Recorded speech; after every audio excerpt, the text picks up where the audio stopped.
अगर बात हो अध्यात्म की तो मैं आपको बताना चाहूँगी कि सूर्य भगवान को जल देना बहुत ही लाभदायक है। यदि आपकी उन्नति नहीं हो रही है, आपको किसी भी प्रकार की परेशानी आ रही है, समाज में आपकी मान प्रतिष्ठा कम हो रही हो, तो आप यह उपाय अपना सकते हैं। सूर्य भगवान को अर्घ्य दें। उन्हें अर्घ्य कैसे देना है ये आपने बहुत जगह सुना होगा, पढ़ा होगा, लेकिन मन में किसी भी प्रकार की ऐसी भावना नहीं रखनी चाहिए। सूर्य भगवान को अर्घ्य देते समय देखो, भगवान जो है वो केवल हमारे भाव का ही भूखा होता है। तो सूर्य भगवान को अर्घ्य देते समय किस लोटे से जल दे रहे हैं, किस प्रकार जल दे रहे हैं, बहुत सी बातें आती हैं कि फूल के लोटे से नहीं जल देना चाहिए या तांबे के लोटे से जल देना चाहिए। किसी ने कहा कि तांबे के लोटे से महिलाओं को नहीं जल देना चाहिए, फूल के लोटे से देना चाहिए। किसी भी धातु से जल दीजिए, किसी भी प्रकार जल दीजिए, लेकिन अर्घ्य देना एक आपके लिए लाभदायक हो सकता है। अगर आपके भाव अच्छे हैं, अगर आप उन्नति चाहते हैं, तो आप अपनी उन्नति के लिए अपने मन में यह विश्वास रखते हुए कि ईश्वर हमें ज़रूर मार्गदर्शित करेंगे और हमारे लिए कुछ अच्छा सोचेंगे, उसके लिए हम अर्घ्य दे रहे हैं, ऐसा मन में भाव करके ईश्वर के प्रति अटूट श्रद्धा रखते हुए जल दीजिए। आपकी मनोकामना ज़रूर पूरी होगी। और एक और चीज़ देखी जाती है कि छठ पूजा में सूर्य भगवान को जल दिया जाता है। छठ पूजा में सूर्य भगवान को जल देने के पीछे क्या कारण है? लोग संतान उत्पत्ति के लिए, संतान की अच्छी देखभाल के लिए और उस सूर्य भगवान को अर्घ्य देते हैं और अपनी कामना पूरी करते हैं।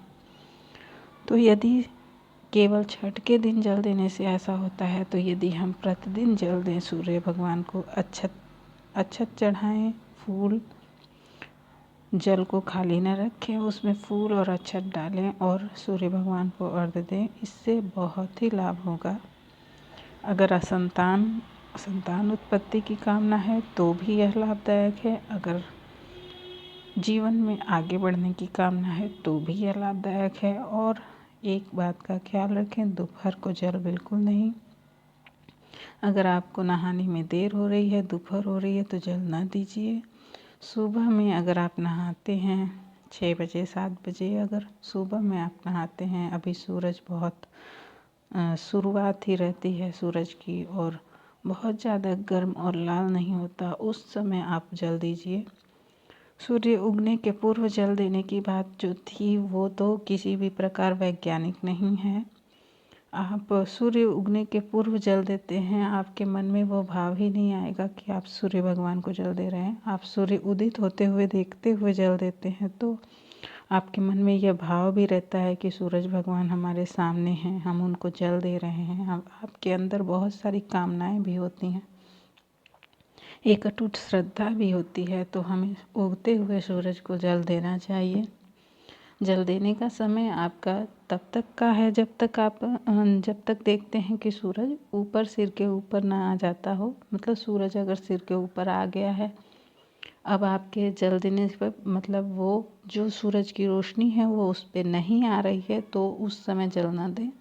सुबह के समय जल दें। जब सुबह के समय जल देते हैं तो वह सूरज की रोशनी उसके ऊपर पड़ती है। यह एक वैज्ञानिक शोध के लक्षण है। आप उस वैज्ञानिक शोध सुने ही होंगे। सूरज भगवान की जो किरणें हैं वो उस जल के ऊपर से होती हुई जो उसकी छाया है अपने ऊपर पड़ती है, तो वो हमारे शरीर के लिए, हमारे हृदय के लिए बहुत ही लाभकारी है। तो इन सब बातों को ध्यान रखते हुए सूरज भगवान को जल दें। लोग कहते हैं सूरज भगवान को जल देते समय पैर पे नहीं पानी गिरना चाहिए, तो पैर पे नहीं गिरे, थोड़ा सा आप दूर करके दें। अपने ऊपर पानी का छींटा हल्का फुल्का आता है तो हमारे कपड़ों पर आता है, हमारे भाव नहीं खराब होने चाहिए। इस तरह का छींटा ना आए कि हमारे भाव खराब हो जाएं। हमें एक कामना के साथ, एक ईश्वर के प्रति श्रद्धा और प्रेम के साथ जल देना चाहिए। नीलांजन महाभासम रविपुत्रम यमाग्रजम, शनि देव के ही रवि पुत्र जो हैं शनि देव हैं, शनि देव के ही पुत्र हैं रवि, सूर्य देव के ही पुत्र हैं शनि महाराज। तो हमें ये भी ध्यान रखना चाहिए, हमें उगते हुए सूरज को जल देते समय कोई न कोई मंत्र जाप कर सकते हैं। जैसे कि हम चाहें तो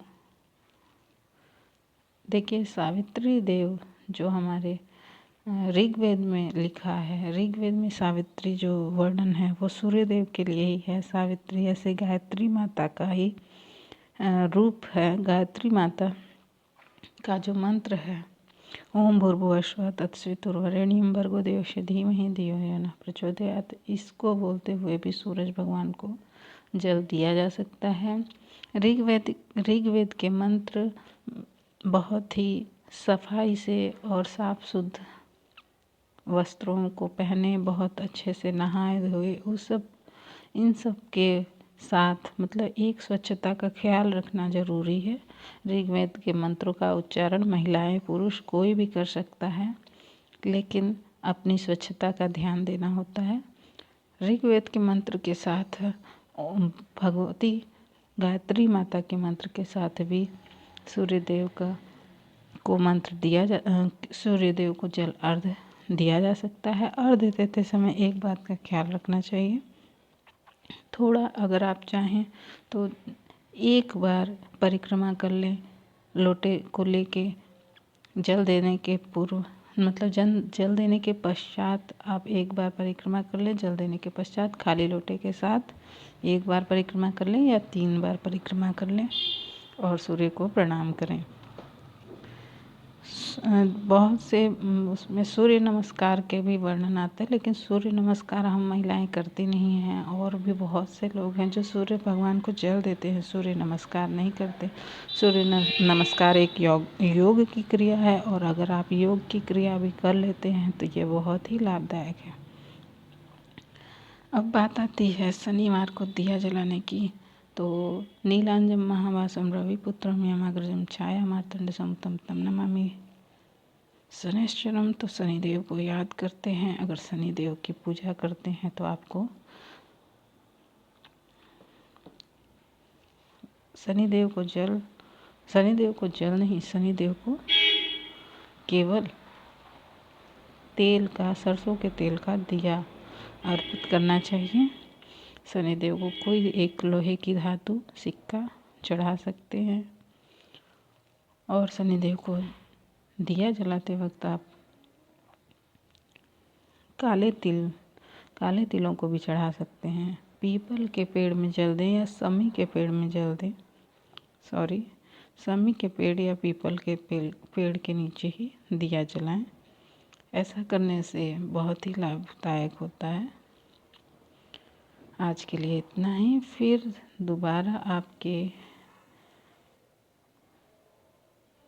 और वीडियोस में आप मेरे द्वारा बताए गए नुस्खों का पालन करें और अपने जीवन को खुशहाल बनाएं।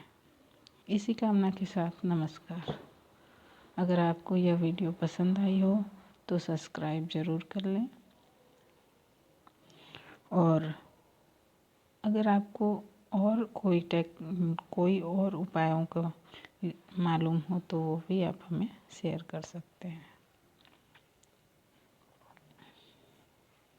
और एक बात, हमारे साथ हमेशा जुड़े रहिए। हम आपको नए ऐसे प्रयोग बताते रहेंगे जिससे आपका जीवन सुखमय बन सके।